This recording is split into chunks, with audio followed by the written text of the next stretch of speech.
Good evening नवीन बेहरा आज class को स्वागत करुच्ची आम स्पेशल ओटीटी प्रिपरेशन करुचे आउ 6-7 दिन रहा तेरे आरी भितर आम किसी क्वेश्चन आलोचना करने चेष्टा करवा हुए तो ये 7-8 दिन भितर आम किसी मात्रा फंडामेंटाल क्लीयर हो पार जहाँफल कि जदि कौन कारण सहज क्वेश्चन भी पड़े तेरे आमको आम स्कोर भल हो पार तेणु मोर बहुत शिक्षक भाई भौणी एथरक परीक्षा दौरान से मु 2012 मसीहार जो प्रथम ओटीटी परीक्षा होता तार क्वेश्चन आनी मैथ क्वेश्चन आज आलोचना करवा क्वेश्चन अपेक्षाकृत सहज थिला बोली मन हुए कि मझे मझे केतरा क्वेश्चन कष्ट थिला तेज देखा कौन हो प्रथम क्वेश्चन आम देखा 130 नंबर क्वेश्चन थिला जे त्रिभुज एबीसी रे ए स्मॉल ए समान 8.9 सेंटीमीटर बी हूँ 3.6 सेंटीमीटर सी केते होई पारे तेरे त्रिभुज रे आमे जानिछे कोण कोण मान को ए बी सी नामकरण करा जाए ए बी सी किंतु एटी स्मॉल ए स्मॉल बी स्मॉल सी देछि होय तो अनेक भूली जाइथिबे तेरे हम आलोचना कर देबा जे ए माने ए बाहुर सम्मुखीन बाहु होछि ए कोणर सम्मुखीन बाहु होछि स्मॉल बी ए कोणर सम्मुखीन बाहु होछि सी तेबे एठी हमको आमे जानिछे जे त्रिभुजर दीटा बाहुर दैर्घ्यर समष्टि तृतीय बाहु ठाରୁ निहाती बृहत्तर जदि यह संभव हैला तेबे त्रिभुज अंकन संभव नचेत नाही किंतु आमे केवल दुईटी बाहु को धरि नबा तृतीय बाहु सारे तुलना करि दबा सेति जदि कर दबा तेबे हमरो भूल जाय हमको करिया पड़िबो कोन ना प्रति दुईटा बाहु को थरे लेखा मिसेई तृतीय बाहु सारे कंपेयर करिया पड़िबो एटा को जानिबा दरकार एटा परीक्षा दल को लोक माइंड में पशि जाए जे दीटा बाहु को मिसेई तृतीय बाहु बड़ हो त्रिभुज हो गला ना सेठी हबो नाही कोई तो न होई पारे हम प्रथम देखिबा 8.9 आउ 3.6 तबे 8.9 3.6 को हम मिसेई दबा 8.9 आउ 3.6 9 6 15 5 रखला 1 8 3 11 1 12 12.5 तेणु गोटे बाहु 12.5 हुए तो हो पारे 8.9 3.6 12.5 हो जाउची तेबे एठी 12.5 आउ एठी 12.5 आसी गला तेबे एठी कोन हैला हुए तो हो पारे मो कहबा कथा कोन कि जे 12.5 और 12.5 समान आसी गला दीटा बाहु समान हे गला तेबे ए क्षेत्र रे हमें प्रथम छक्की मारतबा जेना हबो बुझला कारण दीटा बाहुर मिश्रण फल तृतीय बाहु ठारू निहाती बड़ होइबा दरकार समान होबनी किबा सान होबनी हेई पारे नुहे एक्चुअल हला तापरे हम देखिबा कोन ना आउ दीटा बाहु को परतार मिसेबा का मिसेबा तापरे हम कोन करबा गोटे बाहु तमे नै दिबा ए जगह रे हम लिखि देबा 8.9 एट लिखि देबा बी जगह लिखा 3.6 ताले 8.9 3.6 को मिसरे 12.5 हैला ताहले कोन होबो समान होउनी त 12.5 हम कैंसिल कर दबा तबे वर्तमान ए को जिबा ताले जदी अन्य बाहुटा 5.3 हुए तो हेई पारि थाए तबे एठी कोन होउची ना 8.9 3.6 मिसरे 12.5 होउची एवं 12.5 ठारू 3.5.3 सान होउची ए केस रे हुए तो हमको मिल पारे जे अंकर संभव किंतु आमे एटी तीनटा को बाहु भितर दुईटा बाहु तक देई देछि तृतीय बाहु 5.3 नै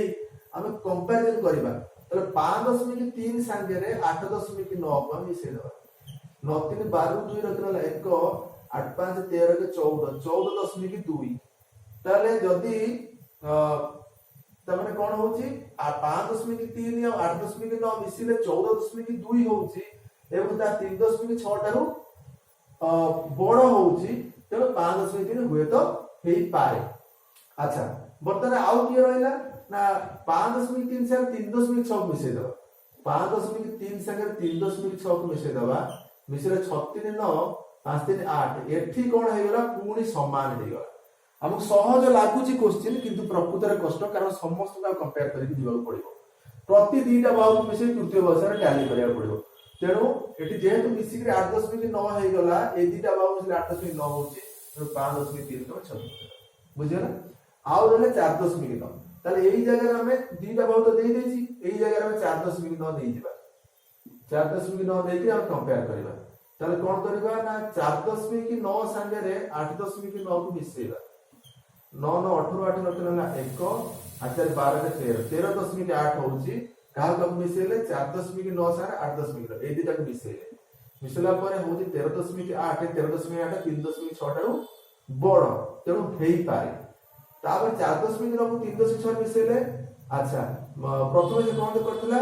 ନା 8.9 କୁ 3.6 କୁ ମିଶେଇଥିଲା ମିଶେଇଲେ 12.5 ହଉଥିଲା ଯୋଉଟା କି 4.9 ଠାରୁ ବଡ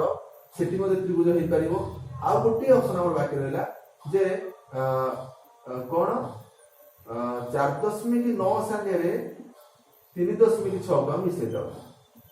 4.9 ସାଙ୍ଗରେ 3.6 କୁ ମିଶେଇ ଦବା। 9 6 15 5 ରଖିଦେଲା 1 4 4 8.5 ହଉଛି କଣ 4.9 ସାଙ୍ଗରେ 3.6 କୁ ମିଶେଇଲେ 8.5 ହଉଛି କିନ୍ତୁ 8.9 ଅଛି 8.5 ନିହାତି ବଡ ତେଣୁ ଏ କ୍ଷେତ୍ରରେ ତ୍ରିଭୁଜ ହେଇପାରିବ। ଆଉ କାହାକୁ ମିଶେଇଲେ ଏ ଦିଟାକୁ ମିଶେଇଲେ 12.5 4.9 ଠାରୁ ସାନ ହେଲା ଏ ବଡ ହେଲା। 4.9 8.9 ମିଶେଇଲେ 4.9 8.9 କୁ ମିଶେଇଲେ ମିଶେଇଲେ 13.5 ହେଲା 3.6 ଠାରୁ ବଡ ହେଲା ସେଠି ହେଇପାରିବ। ଆଉ 4.9 ସାଙ୍ଗରେ 3.6 କୁ ମିଶେଇଲେ 4.9 3.6 ମିଶେଇଲେ 8.5 ହେଲା ଯୋଉଟା କି 8.9 ଠାରୁ ସାନ 8.9 ଠାରୁ ସାନ ହଉଛି ମିଶାଣ ଫଳଟା 8.9 ଠାରୁ ସାନ ହଉଛି ତେଣୁ ଏଠି ହବ ନାହିଁ। ଏଠି ମଧ୍ୟ ଛକି ଏବଂ ଯଦି ତିନିଟା ଆମର ଛକି ହେଇଗଲା ତେବେ ଡି ହବ ଆମର ରାଇଟ୍ ଆନ୍ସର। ଆମକୁ ଲାଗୁଥିଲା ସହଜ କିନ୍ତୁ ମିଶେଇଲା ବେଳେ ଆମେ କନଫ୍ୟୁଜନରେ ପଡିଯିବା। ପ୍ରତି ଦିଦିଟା ବାହୁକୁ ମିଶେଇ ତୃତୀୟ ଗଛରେ କମ୍ପେୟାର କରିବା ତେଣୁ ମୁଁ ମଧ୍ୟ ମ୍ୟାଥ୍ କରିବା ସମୟରେ କନଫ୍ୟୁଜନରେ ପଡିଲି। ସେମିତି ଏଠି ପରୀକ୍ଷାରେ ଆମକୁ ଅଧିକ କନଫ୍ୟୁଜନ ସୃଷ୍ଟି କରିବ ତେଣୁ 11.5 ଆମର ଆନ୍ସର ଦେଇପାରେ। ତେବେ ଆମେ ଏଠି ଯଦି ଏଠି ତ ପରୀକ୍ଷାରୁ ଆମେ ଟାଲି କରିଦେଇ ପାରିବା 11.5 କୁ ଆମେ ରଖିଦେବା। 11.5 ରେ 3.6 ମିଶେଇବା 11.5 ରେ 3.6 କୁ ମିଶେଇବା 6 5 11 ରଖିଲା 1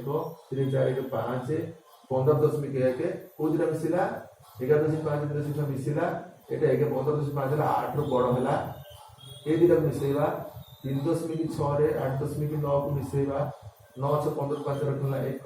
8 11 12 ଏ ଦିଟା ମିଶିଲା ପରେ 11.5 ଠାରୁ ଇଏ ବଡ ହଉଛି ତେଣୁ ହେଇପାରିବ। ପୁଣି ଏ ଦିଟାକୁ ମିଶେଇବା 11.5 ସାଙ୍ଗରେ 8.9 କୁ ମିଶେଇବା 9 5 14 4 ରଖିଲା 1 8 9 10 0 ରଖିଲା 1 1 2 20.4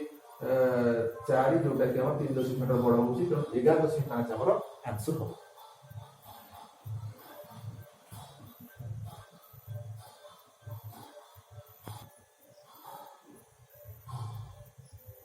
नेक्स्ट क्वेश्चन 131 नंबर देखिबा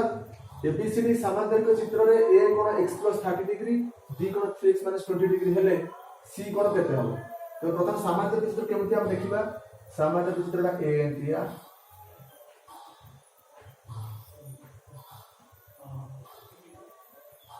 एटा समांतरिक चित्र हम कहि परिबा जे आयत चित्र मतलब समांतरिक चित्र रम्बस मतलब समांतरिक चित्र কিন্তু स्पेशल समांतरिक चित्र कले एमति आसे। तबे नामकरण केमति करा जाय ए बी सी डी जानिया पड़ो केमति नामकरण करा जाउची। नामकरण कराला परे हमु से देछि ए कोन होची x + 30 ए कोनटा होची x + 30 आ b कोन होची 3x - 20 3x - 20 हमको जानिया पड़ो देखले जଣା पड़ुची जे ए कोनटा जे हे जाईची कोन स्थूल हो जाईची एटा सही अनुपात रे सूक्ष्म हो जाईची एटा सूक्ष्म होला आलो एटा स्थूल हो जाईची तेने विपरीत कोण माने परस्पर समान हेबे ये कोण समान हेबे ये कोण समान हेबे आ एक जेहेतु एटी जेति की ए बांकी जाईची एटा सेति की वाइड हे जाईची जेति की जाकी हे जाईची एटा सेति वाइड हे जाईची जଣା पड़ुची जे सिचुएशन एमतिया माने एक कोण छोट हेले एक कोण टिके बड़ एमती सिचुएशन अछि। तो ये जातीय परिस्थिति कोन हुए ना दीटा कोण मिश्रे 180 डिग्री हुए तेणु एटी समांतरिक चित्रर एक बाहुर दुई पटरे गोटे बाहुर दुई मुंड जो दिरा कोण होइचंती बा बाहुर एक पार्श्वस्थ अंतरस्थ कोण एमान कुआ जिवो एमानकर परिमाणर समष्टि होची 180 डिग्री हबो। तेणु हम देखि परिबा x plus 30 degree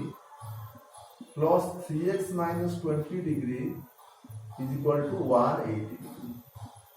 তাহলে x 3x মিশিলে হবে 4x 30 ରୁ 20 গলে রইব 10 degree is equal to 180 degree. এটা ইকুয়েশন পকাইলে অঙ্ক হয়ে গলা। তাহলে 4x is equal to 180 degree minus 10 degree is equal to হয়ে গলা 170 ডিগ্রি। 170 ডিগ্রি তো হয়ে গলা আচ্ছা x ର ପରିମାଣ କେତେ ଆସିବ ନା 170 divided by 4 170 ରେ 4 କୁ ହରି ଦିଅନ୍ତୁ ଦେଖିବା କଣ ହଉଛି 4 ଭଲେ 4 ଚो 16 7 ସଗଲେ 10 4 ଗୁଣେ 8 4 ଗୁଣେ 8 ଏଲା ଓଲେଲା 2 ଦଶମିକ ପକେଇବା ଏଠି ଦଶମିକ ରେ ଦେଇଛି କି କଣ ଦେଖିବା ତାର आंसर देछि पूर्ण रे देछि। अच्छा पूर्ण रे देछि ताले हमको मिलिला 42 पूर्ण 2 विभक्त 4 केते मिलिला 42 2 विभक्त 4 2 जरे लघुष्ठ कर देबा 1/2 हो जिवो 42 डिग्री हाफ 42 हाफ डिग्री हेसिला कार मूल्य x ର मूल्य तले x ର मूल्य 42 हाफ डिग्री होला हमको से c कोण पचारछि c कोण a कोण संगे समान हो विपरीत कोण माने परस्पर समान सामान्तरिक क्षेत्र रे तेणु आम कौन करवा ना x plus 30 बाहर करवा x plus 30 डिग्री जो बाहर करवा केते आसीबो ना एटी 42 डिग्री अधा आउ सेते हमें केते मिसेबा 30 डिग्री मिसे देबा 30 मिसेले केते होची ना 2 4 72 हाफ डिग्री 72 हाफ डिग्री होची a कोण परिमाण जति की c कोण परिमाण सेति तब आंसर हो 72 हाफ डिग्री 72 डिग्री ओके ये हो आंसर। नेक्स्ट क्वेश्चन हम देखिए।